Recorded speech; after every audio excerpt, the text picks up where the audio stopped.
Kuya? Tao po. Kuya? Ano yun? Ay, kuya. Ano yun? Sana yung OTP. Kasi OTP? nag-send ako sa yung number nyo. Yung nakalagay dito sa harap. OTP ng ano? Yung sa Gcash. Nag-send kasi ako ng pera eh. Hindi pa naan sa akin eh. Kailangan ko yung OTP. Eh, sino nag-send? Ikaw? Ako.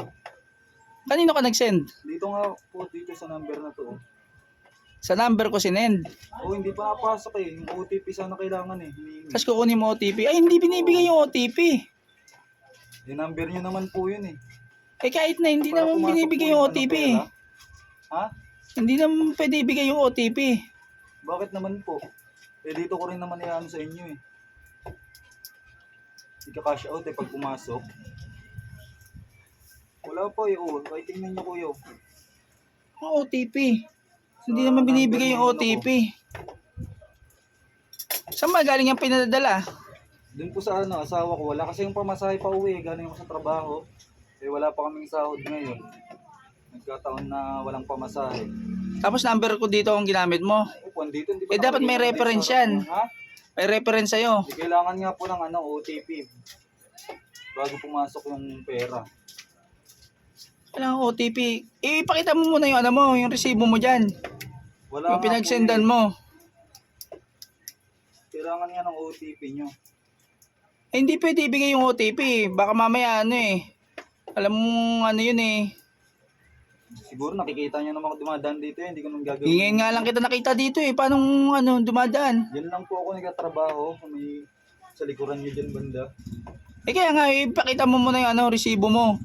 Wala Hindi ako pwedeng magbigay ng OTP. Alam mo yun, code yun. Umano pa yung signal. Mina. Hindi sigurado naman yun yan. Ito yung number na ilagay ko eh. Eh kaya nga, bago ko Pero dyan, may pumasok na OTP ba? hindi ko pa chinecheck. Kailangan ko kasi ng pamasahe ah. Ipakita mo nga muna yung resibo bago yung yung pinagsendan. Loading oh.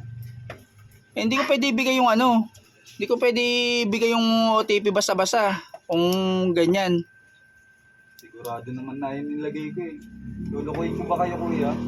Eh, dito lang naman yung may Gcash. Wala na may ibang tindahan dito. Eh, malay ko sa'yo. Kung mamaya yan eh. Paano Saka yung ngayon lang kita pag nakita pumasok yung eh. Gcash sa'yo? Balikan mo na lang pagka pagka pumasok, ipakita mo sa akin yung resibo. O sige, pag signal mamaya to. Babalikan ko kuya. Pakita mo yung resibo, hindi yung OTP yung hinihingi mo. Eh, sigurado naman ako eh. Sigurado. Parang niloloko kayo ah.